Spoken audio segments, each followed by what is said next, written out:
All right, guys, just want to welcome back to the Gridiron Gurus podcast. Today, me and Nick here are going to be looking at the NFL draft recap with 2026 cycle in the books. We'll be doing draft grades for all the teams in the AFC North. So if you'd like to skip around, all four teams are going to be included.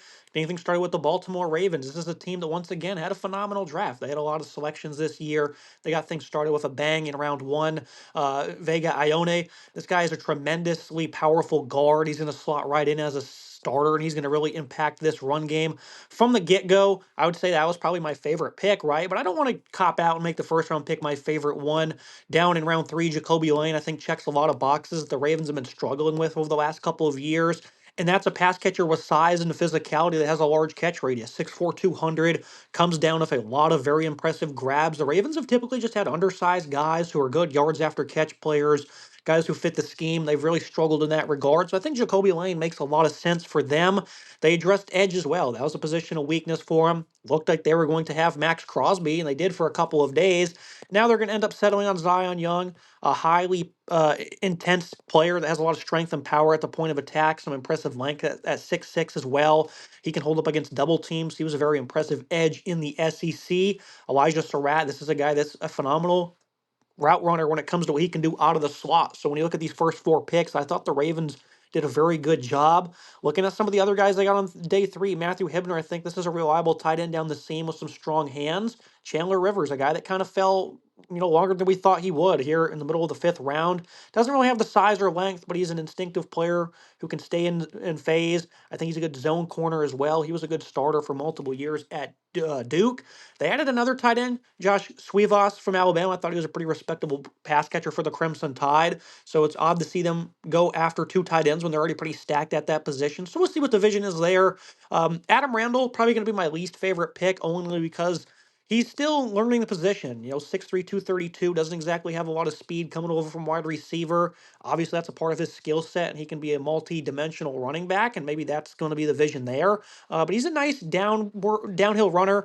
He's going to have a lot of aggression in the hole. He can do things for you in short yardage in the red zone. So he's not awful by any means, but I'm not sure if he's the greatest scheme fit for this squad. And I think Rayshon Benny's going to be my favorite value pick, a guy that can play inside or out. Pretty stout run defender. He can really shoot his hands and drive blockers into the backfield. He was just overall a strong veteran for a couple of years for Michigan at 6'3", 300 pounds. His best football's probably lined up inside, but he does have that versatility, and in the seventh round is a really good addition. A lot of talking from me, Nick, but there's a lot of draft selections here. And the Ravens, they did a lot, and once again had a pretty phenomenal draft. A for me. What do you make of it? Yeah, the Ravens continuously have great drafts year over year. That's why they easily get an A from both of us. I think they did a phenomenal job here drafting some really talented players that can step up and be involved immediately. I thought the tail end of their draft was a little bit weaker, specifically that fifth and sixth round sort of area. I don't think the Cuevas pick makes a ton of sense. He's a talented player, but they already took a tight end earlier, so I'm questioning that. The Randall one, I feel like, is a bit of a reach, a bit of a gamble on a running back who doesn't have a whole ton of experience position and was not very good for a bad Clemson team. Taking a punter in the sixth round, I don't necessarily understand either. Seems like a bit of an odd move there. They got Benny in the seventh round though, so that makes up for it. That's a huge thing. And I think Bernstein late in the seventh round as well, the offensive tackle or guard, I beg your pardon, from Northwestern. I think is a pretty solid ad. He's a tackle that can be really good. They made two good depth pieces on the offensive and defensive line in the seventh round. But those top four rounds, I think they did a lot of great work. Surratt was a really talented wide receiver, as was Lane at their two respective schools. Lane was dominant at USC. Surratt was really good at Indiana. I think he can do a lot for both of those offenses. I think they both really plug in and do a lot for this offense after having some success at their previous schools. Zion Young, I thought he was really good at Missouri last year, a dominant defensive player in the SEC, and getting him on their defensive line, I think, does a lot for this offense or defense. I beg your pardon. And then Iona does a lot for their offense. That's a phenomenal guard that kind of just fell to them and right where they needed him. He's a really talented player that can step up and be involved immediately. Hibner, I thought, was pretty solid as well, a tight end that was pretty good at SMU. This is a team that filled pretty much all their holes except secondary with a safety. I would like to see him take a safety. Chandler Rivers, I thought, was really solid in the fifth round. But I would like to see him take a safety somewhere on this. That was a need they had to fill. Rivers should be pretty solid in the NFL, though. I like what they do here. This is a team that doesn't panic. They kind of just fill holes. They need to. They draft players. They get good value. They let a lot of guys fall to them. They really do a lot of creative things with their picks here. This is a pretty good showing from the Ravens. Gets an A for a reason. It was a great showing, actually, from the Ravens. It gets an A really solid draft, grabbing some really good pieces that can make impacts. Certainly was a top-heavy draft, better at the top, but some good value in the seventh round as well. All four of those players you alluded to, they took in those first four rounds, are all going to be impact players for them in some regard this upcoming season. And if that comes true, you only need to really, maybe two or three of these guys at most to come around that you got on day three. So I think overall the Ravens found themselves another great haul. Moving to the next slide here, the Cincinnati Bengals. This is a team that didn't have a whole lot of selections. Of course, they traded their first round pick away for Dexter Lawrence, a top tier defensive tackle in the prime of his career that I think they extended. If not, they're going to get that done at some point. But that's got to be noted in this equation, too, right? So they did find an impact player on their defense. This group needs a lot of talent still in their front seven. I originally had a B plus. I dropped it down to a B because I do think they could have did a better job of addressing their needs. They need secondary talent. They need linebackers. Could have added an offensive tackle in here as well, but I'm not mad at this at all. I think Cassius Howell is a player they were able to get in the second round that could have potentially went in the back part of the first. Good athlete. This guy was a complete game wrecker of a pass rusher with quickness and bend in the SEC. He was really disruptive. Does have about average strength to be an asset versus the run. He does have nice chop and inside moves though. The smaller size and the lack of length is definitely something to be noted. I think Howell overall is going to be a hard player to defend for most offenses in his career. I'm a big fan of the Takario Davis pick. This is a guy that did miss most of last season with injury. He's a physical guy, though, has great length himself at 194 pounds as well. He can make plays on the ball, really reroutes wide receivers quite well. Probably going to be a zone heavy corner, but I think he can play in man coverage as well, especially with some more coaching. And he's pretty solid at run support as well. So I think Davis is going to be a very sound player in the NFL, and they're happy to get him. Connor Lew at center. This is a position that could definitely use some younger talent. 6'3", 310, coming off an ACL last October, though, is definitely something to monitor. But he was a multi-year starter for Auburn. He's not exactly a strong player when it comes to the run game, but he's a guy that showcases good ability when it comes to being a pass blocker. And I think overall he can create some run lanes when it comes to understanding leverage as well. So I think Lou's a respectable player. He'll find his way on the interior. They also got Colby Young from Georgia at wide receiver, a guy with size, 6'4", 218 pounds. I think this is a guy who's great when it comes down to contested catches. Jermaine Burton, they took a couple years ago, ended up being just a complete bust, and they're still trying to round out this wide receiver group. And I thought for Georgia, he was always making big plays for them, especially in the clutch. So I think that ability, especially when it comes to showcasing strong hands at the catch point, is going to come in need for Joe Burrow. And Burrow can put it anywhere, all kinds of tight windows. So I think Colby Young's going to be a respectable player and get you 500 plus yards in a season to begin with. Brian Parker, kind of shocking to see him fall to the sixth round. This is a guy that's going to be moving inside most likely. He played right tackle for the Blue Devils and was an exceptional pass blocker. He's really good when it comes to climbing to the second level. I think he's a player that has a lot of upside when it comes to being a run blocker as well. He's definitely a bit of a slower guy, has about average strength, so some things he needs to work on when it comes to his overall refinement in the game. So I think Brian Parker's a good player, best value for me. And then Jack Injuries, that is, he also could have been a valuable guy because he's a seventh round pick. He was 100. He's a top 150 player in most boards. Really, almost cracked the top 100. I thought this was a top five tight end really in this class. He's such a reliable pass catcher, especially against zone coverage. I don't know what his drop numbers were this past season, but I know in the first 2 years of his career he had zero, not a single one. So this is a guy who definitely struggles to create space, but he has hands and he's just a playmaker, right? And I think at the end of the day, that's what you're looking for in this league. And then Landon Robinson from Navy, a bit undersized, right? But this is a guy that really plays well, at least for the midshipman. He has a good quickness. He's pretty effective when it comes to shedding blocks. You could tell that he was better than where the school he was playing at. Or and no disrespect by that, but he obviously I think Nick could have been playing at the power four is the way I should put it. I thought this was a respectable class B for me. I'm a fan of all these players, and I don't even have one that I can highlight as the worst. Yeah, I think this is a really solid draft class. And Dexter Lawrence signed a 1 year extension to his already existing contract that was $28 million, 1 year, $28 million when he signed with the Bengals. He has, a guaranteed deal for the next 2 seasons that puts like about $20 million each of those years with incentives and stuff like that. So he's being paid pretty handsomely at Cincinnati. I think that was a good move by the Bengals. Obviously, it worked out for the Giants as well, getting an additional first round pick. And we'll grade those grades later in the cycle here. When you look at the Bengals, though, I think they did some solid things. I would like to see them maybe fill a couple more needs. But I think having Brian Parker, who can play guard, fills one of the needs that they needed to, and I thought that was the best pick for them so far. I like what they did with Brian Parker. He's a really good player, and the fact that he fell to the sixth round is kind of shocking. He can really make a big difference immediately. They address the secondary with Takario Davis, who is a bit of a banged up player, but still a guy that I think has a ton of high upside potential that can make impacts immediately in the secondary. He's a very talented asset, and I like that pick in the third round. Cassius Howell, he's going to be a freak on the defensive line, and it wasn't necessarily the move I would have liked to see in the second round since they just made a move to acquire a pass rusher. But Howell is a younger guy who can do a lot on that defensive line. Thought the Connor Lew pick was really solid on the offensive line as well. Another guy that could play center, could play guard, most likely going to play center. I think they added two really good interior offensive line pieces, Jack Endress and Landon Robinson, later in the round, in the seventh round. I like both of them. Robinson, a bit undersized, but he's a player that really could have played high level football, like you were alluding to. So I think that's a guy that you can really get a lot out of. I think Endress is a pretty solid tight end who can factor into this offense immediately. Colby Young can factor in the offense as well. They need to add some more depth pieces for Joe Burrow to throw to, and I think they added a good piece in Colby Young and really made some solid move in that regard. Considering they didn't pick in the first round, I'm pretty happy with this. They had limited picks in this draft, only ended up having 7 once it was all said and done. But I think they did some good things here, and it gets a B plus for me because they added some pieces. Maybe they could have done a little bit better. Maybe could have filled some of the other holes. But I like the piece they got, like the talent, like some of the scouting here from the Bengals. This was a pretty solid draft for me. Moving to our next slide here, the Cleveland Browns. I think the consensus across the league is they ended up having the best draft. And I said that if they don't go some combo of receiver and offensive line in that first round of those two picks, I'd have been very upset. And they passed the assignment with flying colors.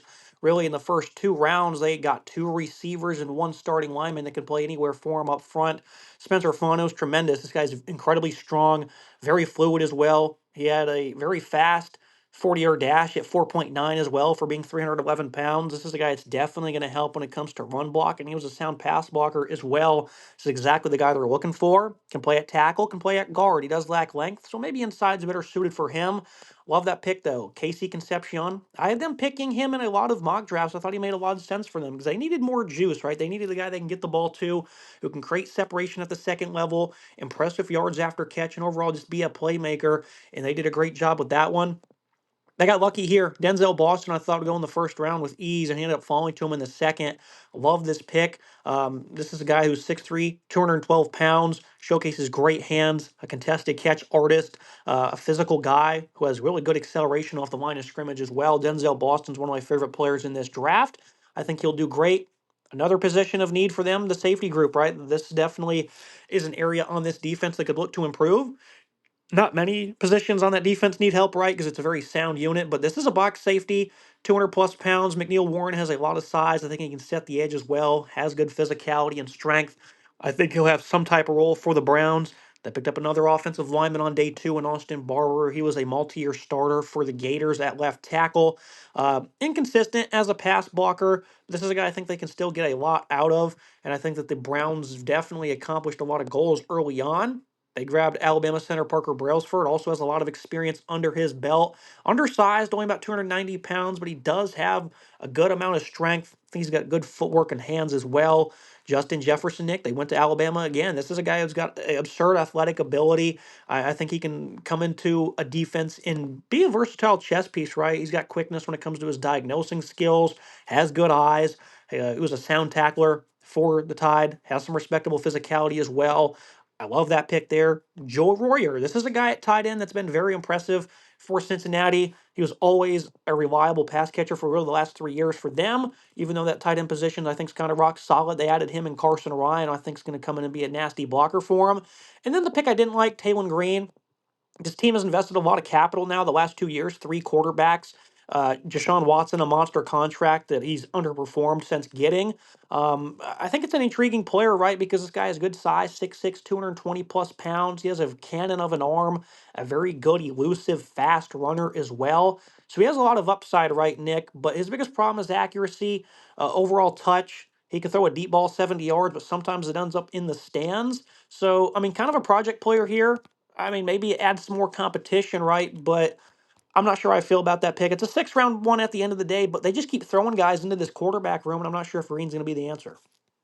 It's sort of like a quarterback carousel in Cleveland where they're just keep rotating guys in. They're drafting guys, they're trading for guys. They don't seem to have a long-term answer anywhere across the board. And don't get me wrong, I love Taylon Green. He was a fantasy monster for me in fantasy college football last year. He was racking up points every single week, and he was one of my favorite players to watch that did not play for Alabama. I enjoyed watching him in Arkansas because he is an electric player that can do a lot with his feet and his arm. He's a really unique athlete in that regard. And there's some rumors that maybe the Browns are going to try and convert him to a wide receiver and see if they can use him in that regard. It just doesn't make a ton of sense for me wasting a pick in the sixth round. You know, they got to figure out quarterback because I don't think they have their long term starter on the roster. I know Shadur is a fun story and a big name, but I don't think he's the long term answer. You know, I don't think either the other quarterbacks they drafted recently are the answers, and I don't think that Deshaun Watson has anything really to prove for this team or provide for this team. I think it's just a complete waste and the worst trade in NFL history, and it would be the worst trade in sports history when for somebody trading Luka Doncic for no reason to the Lakers. This is an interesting move overall, but I thought outside of that, this was a great draft, which is why it gets an A for me. You know, I like what they did early on in the first round. Fano is a phenomenal athlete who's going to be a great tackle in the NFL, a very reliable asset, and getting him, I think, can really use him in a couple different ways. The back-to-back wide receivers in the first and second round, Concepcion got a ton of speed, really solid yard after catch, a great athlete across the board. I think that was really good getting him there. Denzel Boston, he slipped a little bit, and he was great to get. That's phenomenal value in the second round. McNeil Warren, one of my favorite players in this draft, and I think he's an incredible player. I like what Toledo defensive players can do in the pros. They're really solid across the board. And McNeil Warren, I think getting him where they did was really solid value as well. This was a very strong value draft for the Browns. Austin Barber, I think, is a pretty solid offensive line piece, as is Parker Brailford. It's two guys that played high level football in the SEC, two guys that can be really solid in the O line for years to come. The two tight ends I like a lot as well. They're both solid. They have good skill sets, and this is a pretty loaded tight end room now. And then, a great pick in the value pick, Justin Jefferson, who is a hard hitting linebacker at Alabama, and that is a really solid piece to add. Would have liked to see him maybe add another piece in the secondary in the later rounds, but I think McNeil Warren was really solid and makes up for that. They addressed the big issues: wide receiver, offensive tackle. They got three offensive line pieces and two wide receivers, as well as two pass catching tight ends.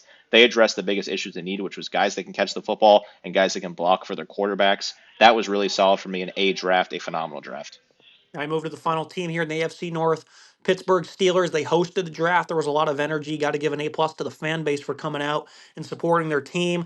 Looking at the draft, though, it's probably not going to be as kind when it comes to the grade. I thought the Steelers had a lot of draft capital, and I think they did make some good selections. We'll start with the first round. I was wondering why they didn't take a wide receiver. Then it comes out the Eagles mogged them for Makai Lemon, and they hopped him and took him. I still thought they could have took a top pass catcher. There's still other guys like Concepcion, Boston, the two guys the Browns got right, and then Omar Cooper was solid. So they definitely disappointed in that regard. Max Inanenkor, though, he's going to come in and be a starter likely at right tackle. This is a player that still has a lot of development because he's still relatively new to football. 6'5", 321 pounds, has struggled with balance and pad level, respectable feet. I think has pretty good movement skills as well. So this is a guy that's going to come in and I think be an adequate starter for them. I would have loved to see him get a receiver though. Not the worst pick in the world. They went receiver in round two. Jeremy Bernard, this guy was great for Alabama. 6'1", 200 plus pounds, great out of the slot. I think he does a good job of attacking defenses, showcases precise routes, attacks leverage very well. Doesn't have a great amount of speed, and that's the kind of knock on him. But he's a playmaker, can catch the football, and he's always going to be open for you, it seems. So I do love the ad there because last year at receiver, even DK Metcalf struggled at times. They just could not get a lot out of their guys. Round three, Nick, they went ahead and drafted Drew Aller, and everyone knows this guy has NFL caliber talent. He can make any throw on the field. He has good size, 6'5", 228, an experienced starter. But with that experience comes a lot of inconsistency that really just baffles people because he'll make a good throw and then he'll throw an out route into the dirt, or he'll miss a throw downfield that's wide open. Plagued by bad performances, though, Nick, against good teams. Remember, in the clutch, he just wasn't very good. We alluded that in our college football podcast, often talking about him, how he would make great throws, and then he'd come back and end the game on something poor. Drew Aller is a high upside guy, is coming off that. I think it's the ACL he tore. And it wasn't a great season before that. So this is a guy that does not have momentum in his favor right now. It's probably going to take a couple years to get him right. I think this guy has all the potential in the world to be an NFL starter and was likely a number one pick at one point. That's going to be our worst one for now. And again, we have a lot of respect for the player, but it just in the third round for this team doesn't make a whole lot of sense. Dalen Everett was my favorite pick, though. I think this is a guy that he ended up actually playing very well in big time games, unlike Aller, right? This guy was pretty consistent, has nice length. He has pretty good speed to run with most receivers. I would feel like he's a physical guy who runs through receivers' hands at the catch point. I think that Dalen Everett's going to come to be a really respectable starter for the Steelers. Jennings Dunker, love this pick. Outstanding zone blocker, 6'5", 320. This guy is just a nasty guy, considered a mauler in my regard. I think anyone from Iowa is typically going to come in and they're going to play pretty well, especially on the offensive line, because they're going to be hard workers. They're going to have fundamentals. And of course, the experience under his belt matters. So I think Dunker, getting him late in the third round was a phenomenal addition. I don't exactly love the pick of Caden Wetjen, another Iowa guy. He's a really good player when it comes to special teams, and maybe they can get him involved on offense as a gadget player. I just don't think he has all that amount of skill as a natural pass catcher. I think he just has good vision on returns, and he's got some speed to him, and he's got some flashiness and some vision. Taking him in the fourth round, I think, is definitely a reach for a team that again needs pass catchers. Riley Nowakowski at tight end from Indiana. This guy started 15 games for him. 6'2", it's not the greatest when it comes to his height, but I thought he made some very impressive catches last year for the Hoosiers, especially down the stretch, and he does pretty good when it comes to his yards after catch. Gabriel Rubio was a rotational player for Notre Dame. I thought he was respectable and at times was a good gap clogger in the run game. Nothing too special there. Robert Spears Jennings, a guy that's probably going to be questionable in coverage, but he can line up in the box and come downhill against the run and hit hard. He forces a lot of turnovers, has a lot of speed and momentum coming downhill to just light people up. We'll see what he can do in man coverage, though, Nick, because he does have a physical aggression, right? Then Eli Heidenreich, another Navy guy off the board. I love this kid. Last year for Navy, he put up pretty ridiculous numbers for a triple option offense. He's a legit pass catcher, Nick. Runs good routes, very active with the ball in his hands, can make tough catches. Did it on a variety of different occasions. I love Eli Heidenreich. I figured he'd go in the seventh round for somebody. He'll have an opportunity to make the roster, and he's going to ball out in the preseason.